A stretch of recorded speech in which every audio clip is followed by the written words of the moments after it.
이제 우리 다 같이 찬송가 215장 1절, 2절 부르시면서 준비하신 예물 하나님께 봉헌하시겠습니다.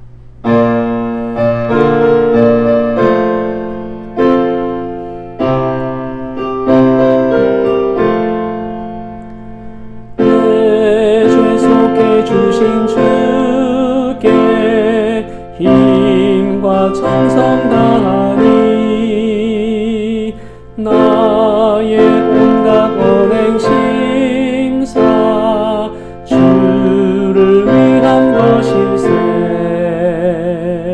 내게 있는 모든 것을 주를 위해 바치리. 내게 있는 모든 것을 주를 위해 바치리.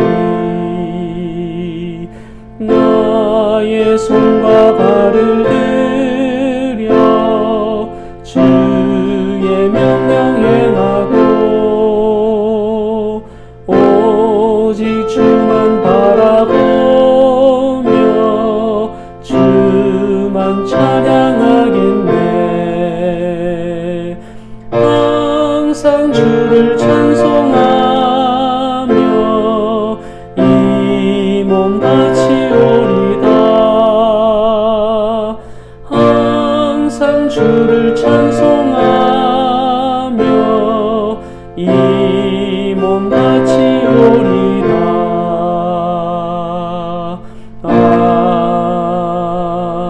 아멘. 좋으신 하나님, 참으로 감사합니다. 오늘도 거룩한 주일을 맞이하여 사랑하는 주의 성도들, 우리 주님의 전에 나올 때에 빈손으로 나오지 않고 우리의 물질의 일부를 마음을 담아 구별하여 이 시간 드렸습니다. 아버지 하나님, 드린 모든 손길마다 하나님 기뻐 받으시고 이 물질이 쓰여지는 곳에 오직 하나님의 영광만이 드러날 수 있도록 인도하여 주시옵소서. 감사드리며 예수 그리스도의 이름으로 기도드립니다. 아멘. 자, 오늘 하나님께서 저희 교회에 주신 말씀은 데살로니가전서 5장 16절부터 18절입니다. 데살로니가전서 5장 16절부터 18절, 우리 다 같이 한 목소리로 함께 봉독하시겠습니다. 시작. 항상 기뻐하라. 쉬지 말고 기도하라. 범사에 감사하라. 이것이 그리스도 예수 안에서 너희를 향하신 하나님의 뜻이니라. 아멘. 우리 성도님들 한 주간 잘 지내셨지요? 아직 이렇게 몸은 떨어져 있어도 제 마음이 늘 인디애나에 있다 보니까 마음적으로도 그렇게 우리 성도님들과 아주 멀다는 그런 느낌은 없는 것 같습니다. 아무쪼록 요즘 날씨가 너무 무더운데 우리 성도님들 건강에 유의하시기를 바랍니다. 우리 김태현 집사님께서 이제 한국 방문을 마치고 무사히 잘 들어오셨죠. 감사드리고, 제 개인적으로 볼 때 이 미국에서 한국 나갈 때보다 한국에서 미국 들어와서 이 시차 적응이 좀 더 힘들었던 것 같아요. 그래서 우리 집사님도 하루속히 시차 적응 잘 마치고 또 정상적으로 일상에 잘 복귀할 수 있도록 건강을 위해서 기도해 주시기 바랍니다. 그리고 우리 최희정 집사님, 여러분 계속해서 기도해 주시기를 바랍니다. 눈이 온전하게 회복될 수 있도록, 그래서 어떠한 후유증도 없도록 그렇게 기도해 주시기를 바라고, 또 우리 김영애 집사님도 허리가 아직 온전치 못합니다. 잘 회복할 수 있도록, 그래서 생활하시는데 아무 지장 없도록 우리 건강을 위해서 기도해 주시기 바랍니다. 그리고 그 다니엘 우리 형제님이 이번 주에 이제 부모님이 계시는 우간다로 이제 떠납니다. 모든 여정 가운데 하나님이 동행해 주시고 또 우리 우간다에서 귀한 시간 보낼 수 있도록 우리 다니엘 형제님을 위해서 기도해 주시기 바랍니다. 또 우리 지난주에도 말씀드렸듯이 여러 가지 사정으로 인해서 교회를 우리 떠나신 가정들이 있잖아요. 우리 한 분 한 분 기억하시면서 그 가정들이 꼭 돌아올 수 있도록, 그래서 다시 우리와 함께 신앙생활을 할 수 있도록 우리 그 가정들을 위해서도 여러분 꼭 기도해 주시기 바랍니다. 마지막으로는 이제 저희 가정인데요. 예정대로 8월 10날 이제 이사를 하게 되는데, 이사하는 모든 과정, 아주 먼 거리지만 그래도 순적하게 잘 순조롭게 진행이 될 수 있도록, 그래서 12일날 무사히 이사가 잘 마무리될 수 있도록 모든 이사의 그 여정과 과정을 위해서 여러분 꼭 기도해 주시기 바랍니다. 자, 이제 말씀을 전하겠습니다. 자, 오늘도 우리 주시는 말씀을 통해서 우리 심령에 하나님이 주시는 크신 은혜가 넘치시기를 주님의 이름으로 축원드립니다. 자, 오늘 말씀은 우리가 너무나도 잘 아시는 말씀이죠. 이 말씀을 이제 보통 뭐라고 이야기하냐면 그리스도인의 3대 생활 강령이다, 이렇게 불리웁니다. 그리스도인의 3대 생활 강령. 우리에게 너무나도 잘 알려진 말씀이죠. 항상 기뻐하라, 쉬지 말고 기도하라, 범사에 감사하라. 우리 그리스도인들이 신앙생활을 하면서 다른 것은 몰라도 이 세 가지만은 반드시 지켜야 합니다. 지켜야 될 대표적인 그런 덕목이라는 거예요. 그래서 그리스도인의 3대 생활 강령이다, 이렇게 불리우는데, 아마 이 말씀을 이제 대부분이 우리가 알고 있고 또 뭐 외우시는 분들이 많을 거예요. 그래서 저는 오늘 이 말씀을 가지고 우리가 잘 아는 말씀이면서도 불구하고 동시에 너무나도 또 사실 지키기 힘든 이 말씀을 가지고 세 가지 아이콘이라는 제목으로 오늘 말씀을 나누고자 합니다. 제가 방금 이제 세 가지 아이콘이라는 말을 썼어요. 아이콘이라는 말 여러분 다 들어보셨죠? 특히 요즘은 뭐 컴퓨터뿐만 아니라 다 이제 스마트폰을 가지고 있기 때문에 그 스마트폰을 보면 다 그 아이콘으로 되어 있잖아요. 그죠? 아이콘으로 되어 있습니다.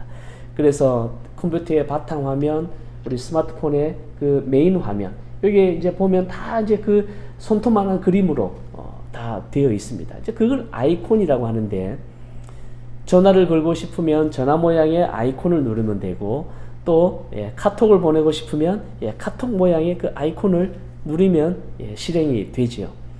바로 그 이미지를 아이콘이라고 그래요.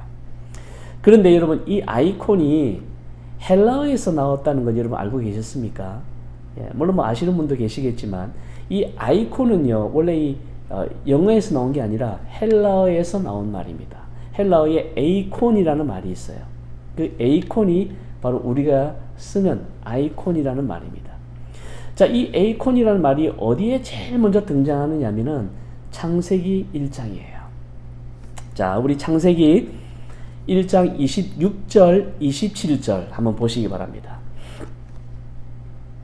창세기 1장 26절, 27절. 자, 보시면 하나님이 이르시되 우리의 형상을 따라 우리의 모양대로 우리가 사람을 만들고 그들로 바다의 물고기와 하늘의 새와 가축과 온 땅과 땅에 기는 모든 것을 다스리게 하자 하시고, 하나님이 자기 형상 곧 하나님의 형상대로 사람을 창조하시되 남자와 여자를 창조하시고. 바로 이제 창조기사에 나오는 우리가 잘 아는 말씀이지요. 여기에 보시면 형상이라는 이 단어가 3번 등장합니다. 형상. 하나님은 우리를 하나님의 형상으로 만드셨잖아요.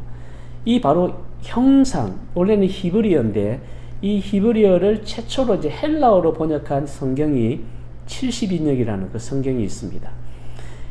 그래서 이 70인역에서 이 형상이라는 단어를 헬라어로 바꿀 때 바로 이 에이콘, 즉 아이콘이라는 이 단어로 번역을 한 거예요. 그러니까 이 아이콘은 다른 말로 하면은 형상, 형상. 또 영어로는 이제 이미지라고 하죠. 그래서 형상, 이미지, 이게 바로 이제 아이콘이라는 말입니다. 그러니까 하나님께서 이제 우리를 창조하실 때에 하나님의 아이콘, 그 하나님의 아이콘을 우리에게 넣어주신 거예요. 그러니까 우리는 다시 말씀드리면 하나님의 형상, 하나님의 아이콘으로 만들어졌다는 것이죠. 지음받았다는 것이죠. 하나님은 영적인 존재이기 때문에 눈에 보이지 않아요. 눈에 보이지 않는데 그럼 하나님을 어떻게 볼 수 있는가? 하나님의 그 아이콘을 우리에게 넣어주셨기 때문에 바로 이 우리를 통해서 보이지 않는 하나님을 보여드릴 수 있다는 것이에요. 그거를 완벽하게 보여주신 분이 누구예요? 바로 예수님이시죠. 예수님은 완벽한 하나님, 예수님을 보는 것은 곧 하나님을 보는 것이었어요. 완벽하게 하나님의 이미지, 하나님의 아이콘을 보여드린 겁니다. 그래서 예수님도 요한복음 14장에 보시면 이렇게 말씀하셨어요. 나를 본 자는 아버지를 보았다. 나를 본 자는 아버지를 보았다. 그렇게 말씀하셨거든요. 이 말씀은 뭐냐? 예수님이라는 이 형상을 통해서 바로 하나님의 형상을 본다는 거예요. 그러니까 그 아이콘, 우리에게 불어넣어준 그 아이콘을 통해서 하나님을 본다. 마찬가지로 우리의 그 아이콘이 그러니까 하나님을 우리는 완벽하게 보여드릴 수는 없지만, 예수님처럼 완벽하게 보여드릴 수는 없지만, 그래도 우리를 하나님의 아이콘으로 지으셨기 때문에 우리의 삶을 통해서 어느 정도는 하나님을 보여드릴 수 있다는 것이에요. 자, 그렇다면 과연 우리의 어떤 모습을 통해서 하나님은 저런 분이구나 라는 것을 보여드릴 수 있는가? 많이 있지만 저는 오늘 이 본문을 통해서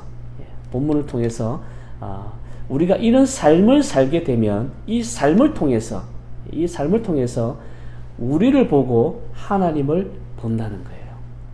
그래서 제가 오늘 이 제목을 3가지 아이콘이라고 잡아봤습니다. 이 말은 우리가 살아가는데 꼭 필요한 이 삶의 덕목, 이 덕목이 곧 우리의 이미지가 되어야 된다. 그런 차원에서 제가 3가지 아이콘이다 이렇게 했습니다. 자, 첫 번째 우리의 아이콘이 뭐가 되어야 되느냐? 바로 기쁨이라는 거예요. 기쁨. 첫 번째 우리 아이콘 뭐라고요? 기쁨. 자, 16절 보시면 항상 기뻐하라 이렇게 말씀하고 있죠. 16절에 항상 기뻐하라. 우리 그리스도인의 첫 번째 이미지가 뭐냐? 기뻐하는 삶이라는 거예요. 기뻐하는 삶. 기쁨이라는 것이에요.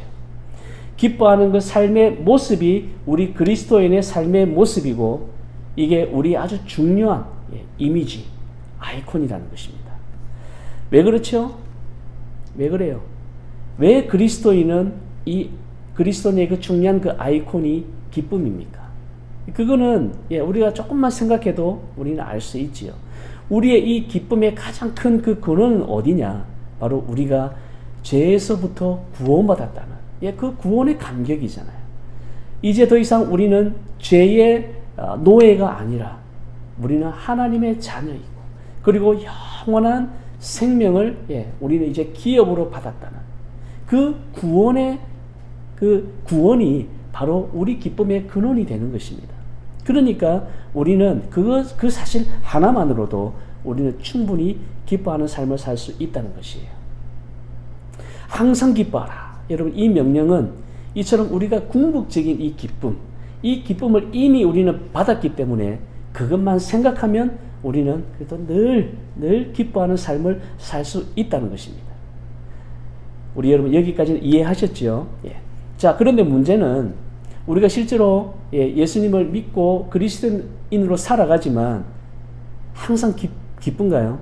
항상 우리가 이 기뻐하라 이 말씀, 이 명령을 우리가 정말 할 수 있을까요? 아니죠. 사실 살아가다 보면은 말씀대로라면 우리는 항상 기뻐해야 되는데 실제로 살다 보면은 그게 잘 안 되는 것이 사실 고민이기도 하고 또 문제이기도 합니다. 살다 보면 기쁜 날보다 어떤 때는 슬픈 날이 더 많고, 즐거운 날보다 고통스러운 날이 더 많고, 활짝 웃는 날보다 참 눈물 흘리면서 사는 날이 더 많을 때도 있습니다.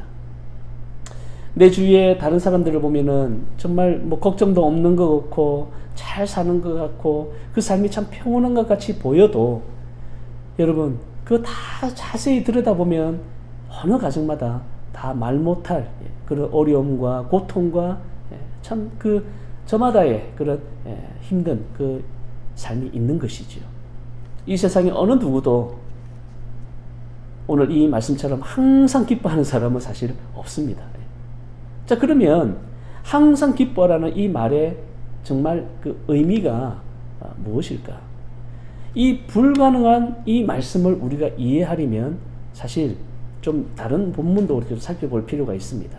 사도 바울이 빌립보 교회에 보내는 그 편지 속에서 사실 이 비슷한 말을 하고 있어요.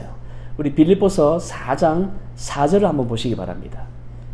빌립보서 4장 4절을 보시면 주 안에서 기뻐하라. 내가 다시 말하노니 기뻐하라. 자, 기뻐하라. 여기는 이제 오늘 본문에서는 항상 기뻐하라 이렇게 말씀하고 있는데 빌립보서 4장 4절에서는 주 안에서 기뻐하라. 내가 다시 말하노니 기뻐하라. 자, 두 번 강조하는데 사실은 이 두 번 강조하는 이 강조점에도 의미가 있지만 그 앞에 무슨 전제, 아주 중요한 그 말을 하고 있어요. 어디 안에서? 주 안에서. 예, 주 안에서 기뻐하라. 사실 이 주 안에서 in Christ, 예, 이 표현은 사도 바울에게 있어서는 굉장히 중요한 표현입니다. 주 안에서 in Christ. 예. 바울 서신서에서만 이 표현이요 160회나 등장을 해요. 그러니까 바울이 서신서를 쓸 때마다 빠지지 않는 표현이 바로 이 주 안에서라는 표현입니다. 160회나 사용할 정도니까 얼마나 중요한 말이겠어요. 주 안에서 이렇게 많이 쓰는 걸 보면 사도 바울에게 있어서 이 주 안에서라는 이 말은 특별했던 것 같습니다. 특별했던 것 같아요. 우리도 알다시피 사도 바울이 다메섹 도상에서 예수님을 극적으로 만나고 그리고 그의 삶이 완전히 바뀌어가지고 그전에는 박해자요 핍박자였지만 이제는 복음 전하는 자로 완전히 바뀌었잖아요. 그리고 복음 전하면서 그는 정말 죽을 정도로 매도 많이 맞고 감옥에도 가서 정말 지옥과 같은 그런 삶을 살게 되잖아요. 그런데 그 모든 것을 견딜 수 있었던 것. 매를 맞으면서도 웃을 수 있고 지옥 같은 그 감옥에 갇혔어도 기뻐할 수 있는 그게 무엇냐? 그 힘이 뭐냐? 바로 주 안에서라는 것입니다. 그전에는 주 밖에서의 삶이었는데 이제 주 안에서 들어와 보니까 맞아도 기쁘고 지금 내 삶이 정말 지옥 같은 그런 삶이라도 기뻐할 수 있는 그 힘이 생기는 거예요. 왜? 내가 구원받았으니까. 내가 구원받았다는 그 하나만으로도 감격해하고 기뻐할 수 있는 것이었어요. 그러니까 바울이 실제로 자기 삶에서 그걸 겪다 보니까 자신 있게 항상 기뻐하라 이렇게 말할 수가 있는 것입니다. 주 안에서 기뻐하라. 여러분 이걸 조금 다른 말로 바꾸면 내 기쁨으로 기뻐하는 것이 아니라 주님의 기쁨으로 기뻐하라 이런 뜻이에요. 주님의 기쁨으로. 우리 예수님이 그 공생의 사역을 하시면서 아주 중요한 말씀을 하셨는데 한번 잠깐 볼까요? 요한복음 15장 11절에 보시면 요한복음 15장 11절입니다. 자, 우리 같이 한번 읽어볼까요? 시작. 내가 이것을 너희에게 이름은 내 기쁨이 너희 안에 있어 너희 기쁨을 충만하게 하려 함이라. 자, 우리의 기쁨을 충만하게 하는데 그 전제가 있습니다. 그 전제가 뭐냐면 바로 내 기쁨이 너희 안에 있어. 이거 아주 중요한 표현이거든요. 내 기쁨이 너희 안에 있다. 우리 주님의 기쁨이 우리 속에 있을 때에만 우리가 기뻐할 수 있다는 거예요. 그게 바로 주 안에서 기뻐하라. 이 말씀이 똑같은 것입니다. 항상 기뻐하라. 사실 불가능한 명령이에요. 그런데 그걸 가능하게 할 수 있는 것은 뭐냐? 내 기쁨으로 기뻐하는 것이 아니라 우리 주님의 기쁨이 내 안에서 넘치게 하는 것. 그게 중요하다는 것입니다. 우리는 내 기쁨은 사실 어떻게 보면 나의 유익을 위한 기쁨이에요. 나한테 뭐가 유익이 되면 나는 기뻐하고 그렇잖아요. 그죠? 우리의 기쁨이라는 것은 정말 세상적이고 물질적이에요. 그런데 그걸 떠나가지고 우리 주님의 기쁨, 내가 주님의 일을 위해서, 복음을 위해서, 교회를 위해서 열심히 헌신하고 희생을 했더니 거기에서 오는 기쁨이 있어요. 여러분, 그 기쁨을 우리가 간직하게 되면, 그 기쁨을 한번 맛보게 되면 우리는 그 기쁨을 따라가게 되어 있습니다. 세상적인 기쁨은, 물질적인 기쁨은 그때만 딱 효용이 있어요. 그런데 내가 주님을 위해서, 그리고 주님이 기뻐하시는 그 기쁜 일을 내가 했을 때에 내가 받는 그 기쁨, 바로 주님이 그걸 말하는 겁니다. 나의 기쁨으로 충만하게, 나의 기쁨으로 넘치게 하라는 것은 바로 내가 주님의 일을 했을 때에, 주님이 정말 기뻐하시는 일을 했을 때에 그 기쁨이 내 안에서 넘친다는 거예요. 그러면 내 영이 그걸 안다는 것이죠. 그래서 내 기쁨으로 기뻐하는 것이 아니라 주님의 기쁨으로 기뻐할 때에 그 기쁨이 오래 간다는 거예요. 우리는 그 기쁨으로 기뻐하는 삶을 살아야 될 줄로 믿습니다. 제가 기쁨이란 말을 막 많이 하니까 여러분 헷갈리시죠? 단순해요. 항상 기뻐하라는 말은 뭐냐면 내 기쁨을 위해서 기뻐하라는 것이 아니라 주님을 위해서, 내가 헌신했을 때에 주님이 기뻐하시는 그 기쁨으로 기뻐하라는 말이에요. 그러면은 우리는 그 기쁨을 항상 하게 될 줄로 믿습니다. 그 기쁨이 넘쳐야 돼요. 그러면 정말 우리의 입가에 웃음이 사라지지 않게 되는 것이죠. 주님 때문에, 주님이 기뻐하시는 그 일을 할 때에 주님의 기쁨이 내 삶에 넘쳐서 내가 기쁜 그 기쁨을 우리는 회복해야 될 줄로 믿습니다. 그러면 세상 사람들은 내가 이처럼 기쁨의 삶을 사는 그 이미지, 그 아이콘을 통해서 하나님은 저런 분이겠구나, 그거를 보게 된다는 것이에요. 항상 기뻐하라. 여러분, 이 명령 꼭 잊지 마시고, 항상 기뻐하는 것이 우리 삶의 나의 이미지, 나의 삶의 모습이, 나의 아이콘이 될 수 있기를 간절히 축원드립니다. 자, 두 번째, 우리의 아이콘은 기도입니다. 기도. 자, 두 번째 뭐라고요? 기도. 17절에 보시면 쉬지 말고 기도하라, 이렇게 말씀하고 있죠. 쉬지 말고 기도하라. 우리 그리스도인에게 있어서 이 기도의 삶은 아무리 강조해도 좀 지나치지 않죠. 기도가 우리 믿는 성도들의 삶에서 너무나도 중요한 것은 자명한 사실입니다. 그런데 이 또한 오늘 말씀처럼 쉬지 말고 기도하라는 것은 또 쉽지 않죠. 쉽지 않습니다. 여러분, 쉬지 말고 기도하라, 무슨 말일까요, 이게? 말 그대로 어디에 앉아가지고 아침부터 저녁까지 계속해서 입으로 중얼중얼하면서 기도하라, 여러분, 그런 뜻일까요? 당연히 그 말은 아닙니다. 그 말은 아니에요.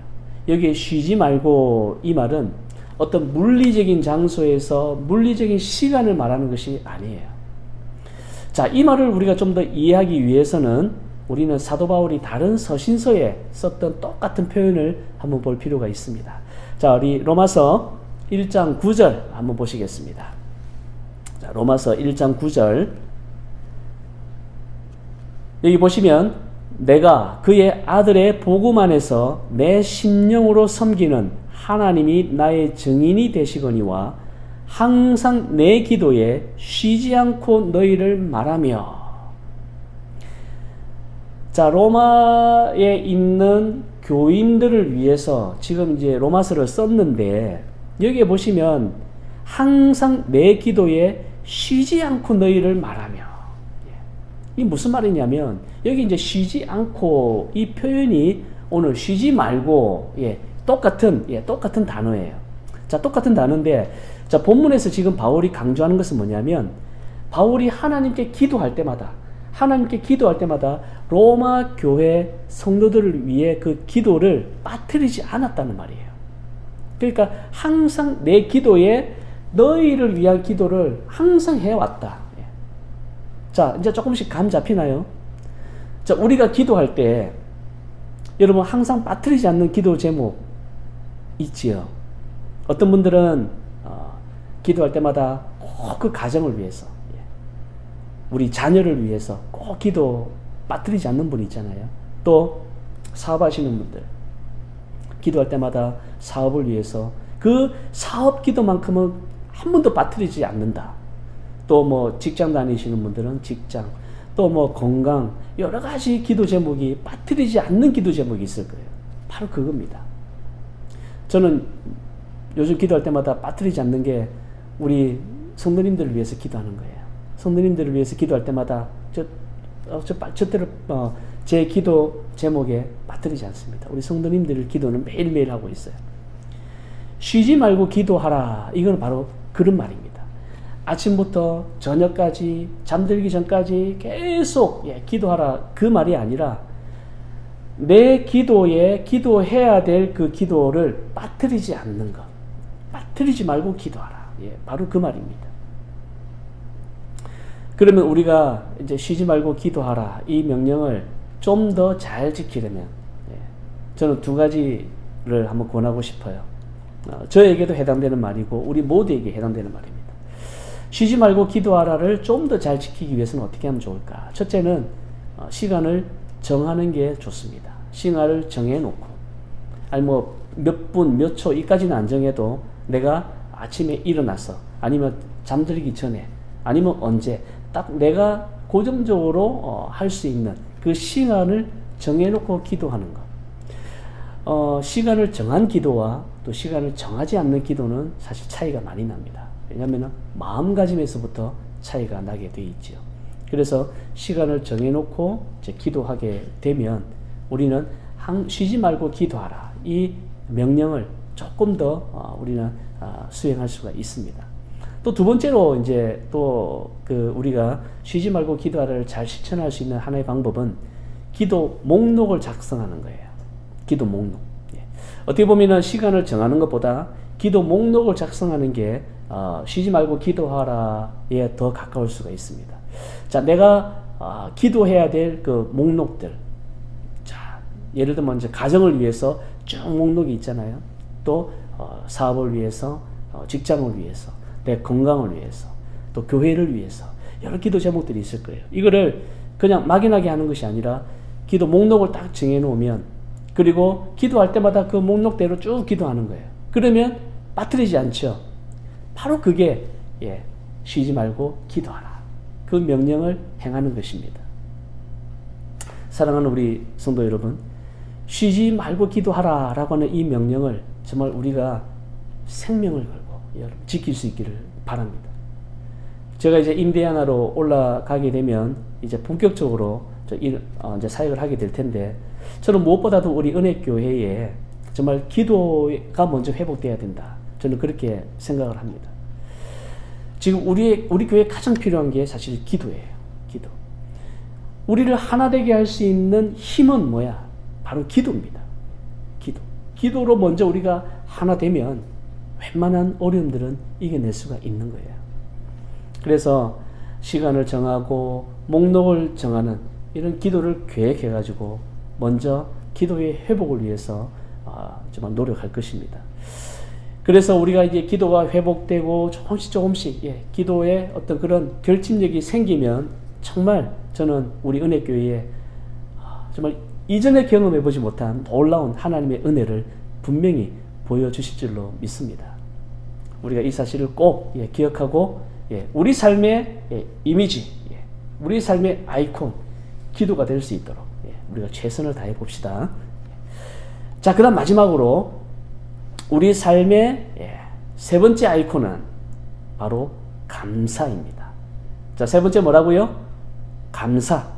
자, 18절에 보시면 우리 뒷부분은 이제 다음에 한번 제가 또 말씀드릴 때 한번 뒷부분까지 하기로 하고 오늘은 앞부분 범사에 감사하라. 범사에 감사하라. 감사.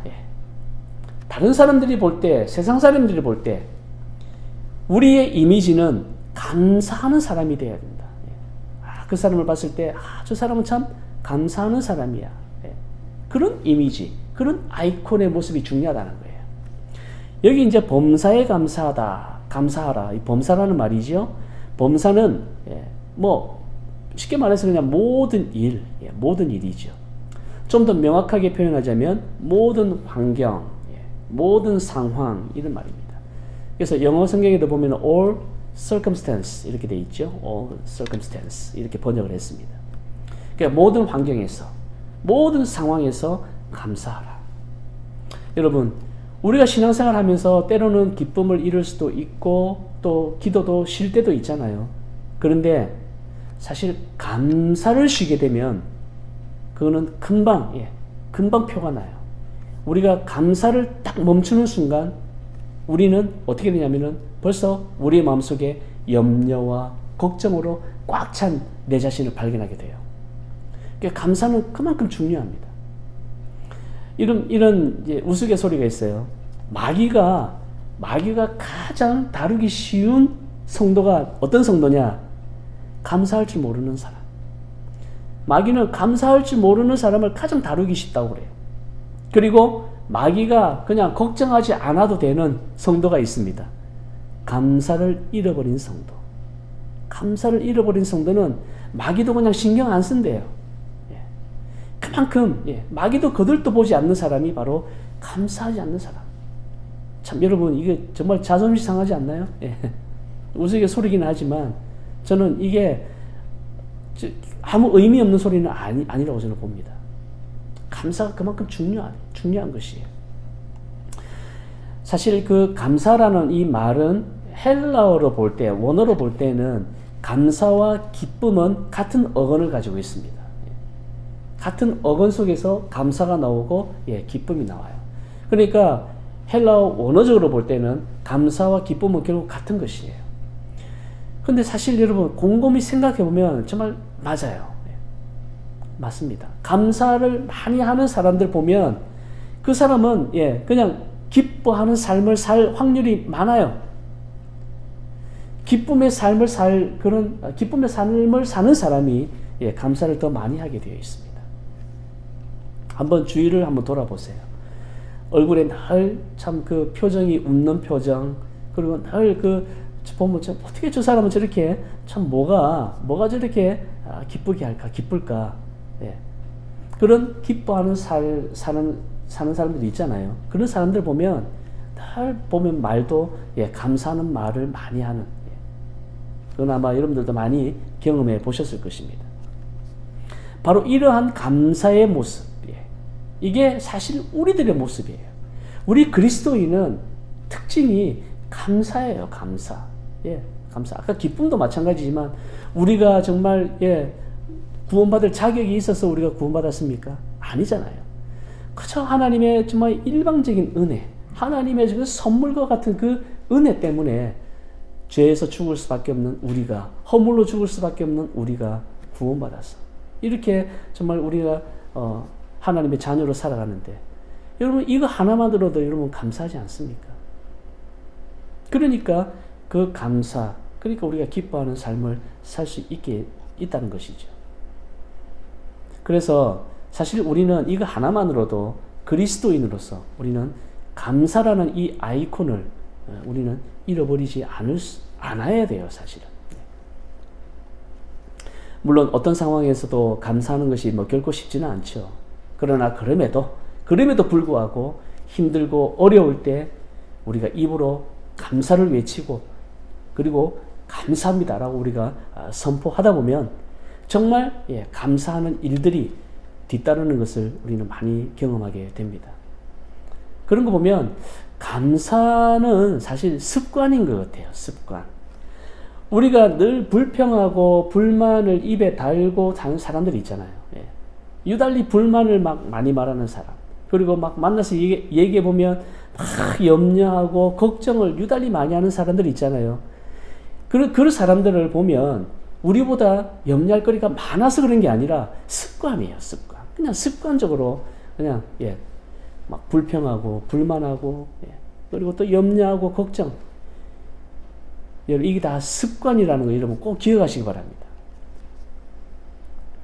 그러니까 이 마찬가지로 이 염려와 걱정, 불평과 불만 이거를 줄여야 되는데 습관이기 때문에 줄여야 되는데 잘 줄여지지가 않잖아요, 그죠? 우리가 의도적으로 막 생각하지 않으면 우리가 정말 순식간에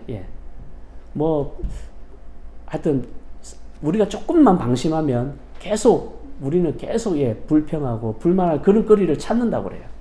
그러니까 사실은 이게 의도적으로 우리가 자꾸 이거를 줄이고 고쳐야 되는데 이 보면 어떻게 하면 그러면 우리가 불평과 불만을 줄이고 염려와 걱정을 줄일 수 있는가? 제가 하나 방법을 알려드립니다. 나쁜 습관을 줄이는 방법이 있는데, 나쁜 습관을 줄이는 방법이 나쁜 습관을 없애는 것이 아니라 좋은 습관을 늘리는 것이다라는 말이 있어요. 여러분, 나쁜 습관 절대로 잘 줄여지지가 않아요. 없어지지가 않아요. 그런데 줄이는 방법이 있는데, 그건 뭐냐면 좋은 습관을 자꾸 좋은 습관을 늘리는 거예요. 그러면 자연스럽게 나쁜 습관이 줄어들겠죠. 마찬가지입니다. 내 입에서 불평과 불만, 염려와 걱정을 줄이는 방법, 그거는 감사를 늘리는 거예요. 감사. 그 수밖에 없습니다. 그래서 매일매일 내가 감사를 늘리기 위해서 정말 매일매일, 예를 들면 감사할 제목을 내가 매일 5가지씩 내가 하겠다, 적겠다. 어떤 분들은 10가지씩 하겠다. 이걸 딱 정해놓고 매일매일 그렇게 기록을 하는 거예요. 하루에 감사 10가지를 내가 적으리라 하고 한번 적어보세요. 그러면 놀랍게도 불평할 새가 없는 거예요. 왜냐하면 내가 10가지를 적기 위해서 정말 사소한 것까지도 이게 내가 감사인가 하고 그거를 감사할 거리를 찾기 때문에 자꾸 이제 그렇게 하다 보면은 어느새 내 입에서 불평이 사라지고 염려와 걱정이 사라지게 된다는 것이죠. 한번 여러분 해보시기 바랍니다. 내가 좀 불평이 많다, 내가 염려를 많이 한다, 그러면 여러분 한번 내가 감사를 5개부터 한번 시작을 해보는 것이죠. 그래서 매일매일 감사 목록을 5개씩, 그래서 어떤 게 내가 감사할 거리가 있는가, 그걸 찾다 보면 어느 순간에 불평과 불만이 사라지는 나 자신을 발견하게 될 것입니다. 범사에 감사하라. 감사할 환경과 상황이 아니더라도 감사할 거리를 의지적으로라도 우리가 찾아서 한번 감사해 봅시다. 오늘 하루에 불평할 것 하나 그 대신에 감사로 한번 바꾸어 봅시다. 염려할 것 많이 있지만 그 무의미한 시간에 차라리 감사할 거리를 한번 찾아봅시다. 그러면 놀랍게도 감사가 감사를 불러오고 감사가 감사를 낳게 되어서 우리의 삶에 더 많은 감사의 열매들이 여러분 맺히게 될 줄로 분명히 믿습니다. 우리는 이런 삶을 살아야 돼요. 세상 사람들이 볼 때에 이렇게 사는 삶의 모습으로 비춰져야 됩니다. 그게 아이콘이라는 거예요. 사랑하는 우리 성도 여러분, 내 삶의 이미지를 이 3가지 한번 바꾸어 봅시다. 이미 정말 기뻐하고 기도하고 감사하는 그런 삶을 살려고 노력하시는 분들이 분명히 있을 줄로 압니다. 우리 그런 분들도 포기하지 마시고 이 삶이 정말 나의 완전한 이미지가 될 때까지 계속해서 노력할 수 있기를 바랍니다. 그리고 아직 여전히 부족한 분들은 이 3가지 그 아이콘을 꼭 기억하셔서 이 삶을 정말 내 완전한 삶의 아이콘이 될 수 있도록 또 노력해 봅시다. 항상 기뻐하라. 쉬지 말고 기도하라. 범사에 감사하라. 이 3가지 삶을 내 삶의 목표로 삼아서 이 삶이 곧 나의 삶이요, 이 삶의 모습이 곧 나의 이미지요, 나의 아이콘으로 자리 잡을 때까지 우리 성령님 의지해서 계속해서 포기하지 않고 나갈 수 있기를 바랍니다. 그러면 우리가 상상할 수 없는 놀라운 하나님의 축복이 우리의 삶에 기적처럼 이루어질 것입니다. 항상 기뻐하라. 쉬지 말고 기도하라. 범사에 감사하라. 이 3가지 삶의 덕목을 내 삶의 아이콘으로 삼아서 우리 모두 믿음으로 승리하시기를 주님 이름으로 축원드립니다. 기도하시겠습니다. 사랑과 은혜가 풍성하신 아버지 하나님, 오늘 저희에게 말씀을 통해서 우리가 어떤 가치관을 가지고 어떤 삶을 목표로 하고 살아야 할지 깨우쳐 주심을 감사드립니다. 바라옵기는 항상 기뻐하고 쉬지 말고 기도하고 어떤 상황에서도 감사하는 삶을 잃지 않도록 저희들에게 믿음을 더하여 주시옵소서. 그래서 세상 사람들이 볼 때에 기쁨과 기도와 감사가 우리의 모습이 되어서 우리의 삶을 통해 하나님이 증거되게 하시고 무엇보다도 이런 삶을 통해서 우리에게 주어진 이 믿음의 삶을 승리하며 살아갈 수 있도록 인도하여 주시옵소서. 감사드리며 예수 그리스도의 이름으로 기도드립니다. 자, 이제 우리 다 같이 자리에 일어나셔서 우리 마지막 찬양 하나님께 올려드립니다.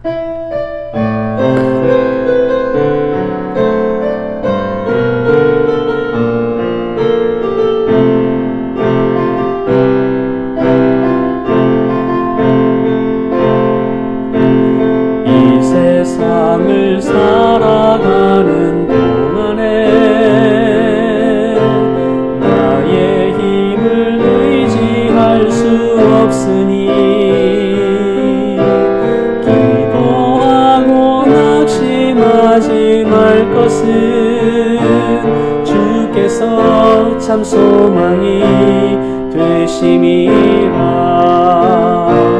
하나님의 꿈이 나의 비전이 되고 예수님의 성품이 나의 인격이 되고 성령님의 권능이 나의 능력이 되길 원하고 바라고 기도합니다. 주의 길을 걸어가는 동안에 주의 길을 걸어가는 동안에 세상의 것 의지할 수 없으니 감사하고 낙심하지 말 것은 주께서 참 기쁨이 되심이라.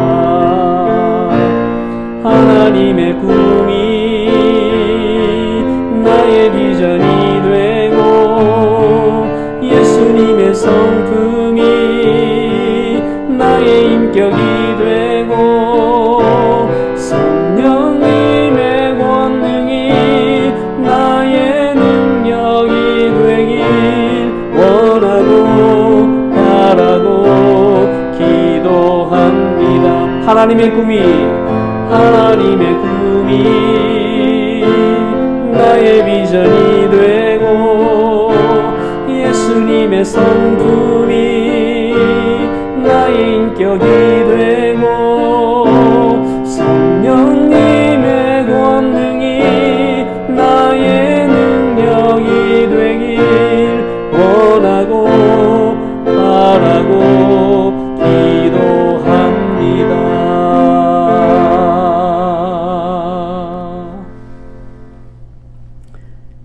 이제는 우리 주 예수 그리스도의 은혜와 하나님의 크신 사랑과 성령님의 감화 감동 교통하심이 항상 기뻐하고 쉬지 말고 기도하고 그리고 범사에 감사하는 이 덕목을 삶의 아이콘으로 삼아 그리스도인으로서의 삶을 승리하며 살기를 소망하는 모든 심령과 가정과 그리고 우리 은혜 침례교회 위에 이제부터 영원토록 함께 하시기를 간절히 축원드리옵나이다. 아멘.